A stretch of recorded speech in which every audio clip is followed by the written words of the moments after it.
Retirement. That's what we're all aiming at, right?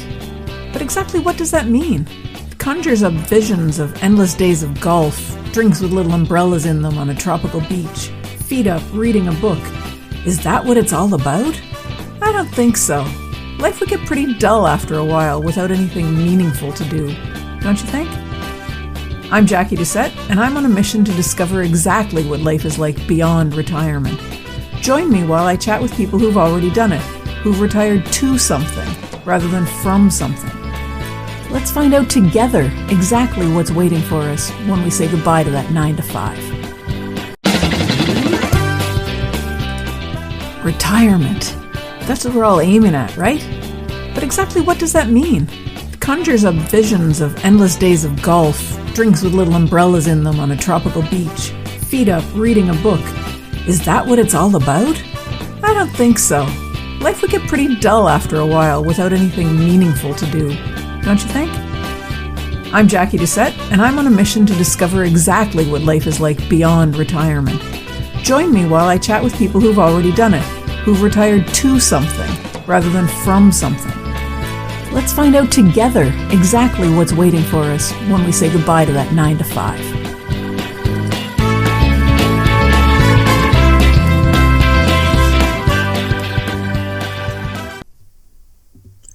Hi everyone, welcome to another episode of Beyond Retirement. This is your host, Jacquie Doucette. In last week's episode, I had the pleasure of speaking with Ron Sowell. If you haven't listened to that episode, I encourage you to go back and listen to it after this one. But for now, I want to share something Ron Sowell said at the end of our conversation, because it's been echoing in my mind ever since.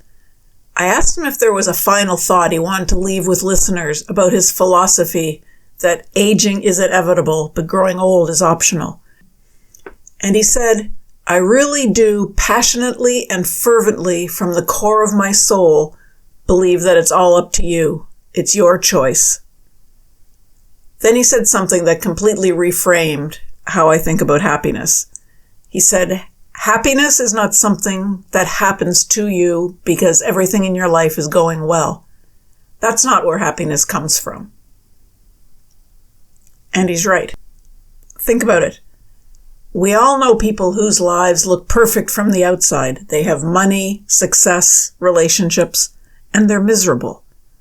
And we know people who have every reason not to be happy, and yet they are. So what's the difference? Ron believes it comes down to a decision.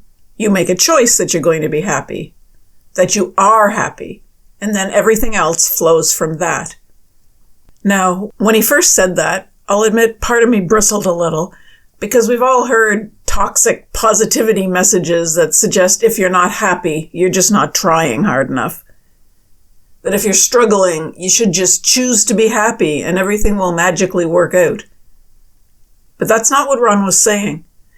To illustrate his point, he brought up Viktor Frankl's book about surviving the Holocaust. Frankl was a doctor who ended up in Nazi concentration camps. And he wrote about how they took everything from him. Everything. They took his name. He was just a number. They took his profession. He wasn't a doctor anymore. He was just labor.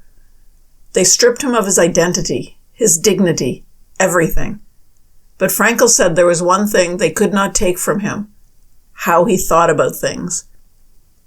He made the decision to be hopeful, and he believed that that was one of the things that helped him survive. Ron pointed out that this is an extreme example. Thank goodness we don't have to experience those kinds of challenges right now. But the principle still holds. The one thing no one can take away from you is how you choose to think about your circumstances. And that's where happiness lives. Not in the circumstances themselves, but in how you engage with them. This is particularly relevant for those of us thinking about life beyond traditional careers, or those of us in what Ron calls the years layered upon careers. Because retirement, or this next phase of life, can bring up a lot of complicated feelings. There's the loss of identity that comes with your career. There's a question of purpose. What do I do now? There's sometimes a sense of irrelevance or invisibility. There can be health challenges, financial concerns, relationship changes. It's not all sunshine and roses.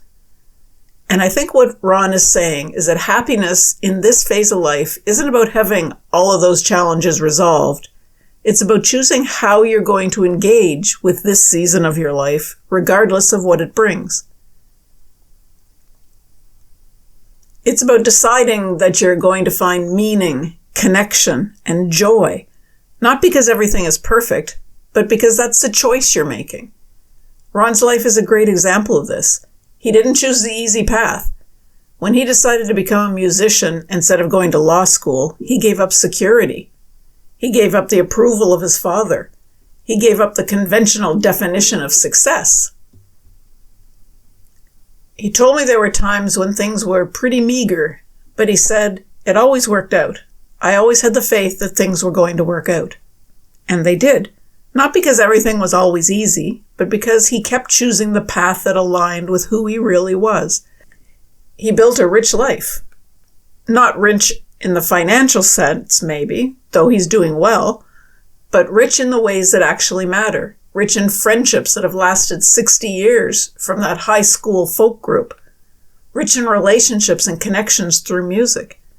Rich in purpose through teaching kids and encouraging other people to play music. He said, I'm still passionate about it. I just don't see how that will ever change. That's vitality. That's what it means for growing old to be optional. You're going to age. Your body is going to change. That's inevitable. But that sense of aliveness, that enthusiasm, that feeling of being engaged with life, that's a choice you make every single day. Ron made that choice when he was young, and he's continued to make it every day since. And I think that's what he means when he says, it's all up to you. It's not about denying reality or pretending everything is fine when it's not. It's about recognizing that you have agency. You have choice. You can decide how you're going to show up in your own life.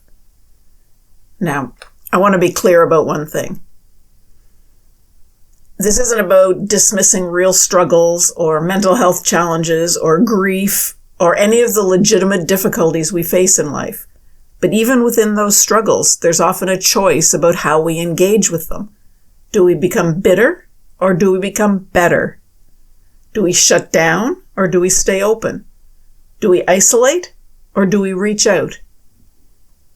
Ron ended our conversation by quoting Bobby McFerrin, "Don't worry, be happy." And on the surface, that sounds kind of trite, like something you'd say on a motivational poster.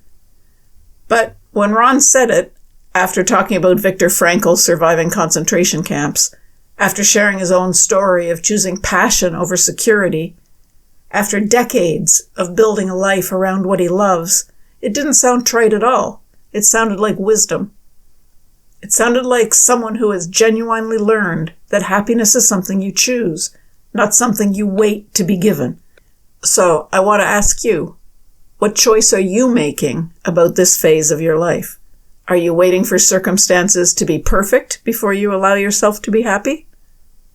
Are you telling yourself you'll be happy when you have some more money, or better health, or when that difficult relationship resolves, or when you finally figure out your purpose?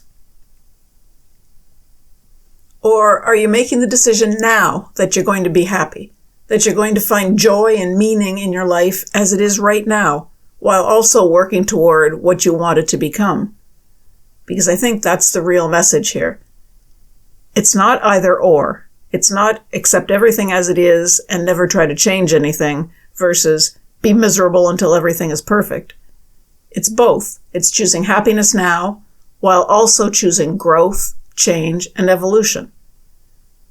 Ron's been making that choice for decades. He chose music even when it meant financial uncertainty. He chose passion even when it disappointed his father. He chose vitality even as he aged. And the result is a life he describes without hesitation. I've never looked back. I've never regretted it. That's the power of choosing. That's what it means when Ron says, it's all up to you. Your circumstances matter. Your challenges are real. But how you engage with all of it, that's your choice. And that choice changes everything. So, as you think about this next phase of life, whatever that looks like for you, I want you to ask yourself, what am I choosing? Am I choosing vitality or am I choosing to coast? Am I choosing connection or am I choosing isolation? Am I choosing growth or am I choosing stagnation? Am I choosing happiness or am I waiting for it to happen to me? Because here's what Ron taught me last week. Happiness doesn't happen to you. You choose it. And then everything else flows from that choice. It's all up to you. And that's actually really empowering when you think about it. It means you're not at the mercy of your circumstances. You're not waiting for permission or for that perfect moment. You can choose right now, today. You can choose to be happy. You can choose vitality. You can choose engagement with life. And that choice, made over and over again, is what creates a life with no regrets. Just like Ron's. Thanks for being with me today. I hope you'll join me again next week on Beyond Retirement. And that's it for this episode of Beyond Retirement. Thank you so much for hanging out with me. I hope you enjoyed it. Are you ready to start rocking your retirement? Head on over to www.beyondretirement.ca/rocking it and sign up to plan out your own roadmap for retirement. Don't wait till it's too late.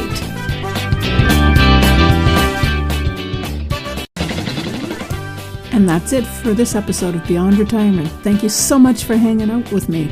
I hope you enjoyed it. Are you ready to start rocking your retirement? Head on over to www.beyondretirement.ca/rocking it and sign up to plan out your own roadmap for retirement. Don't wait till it's too late.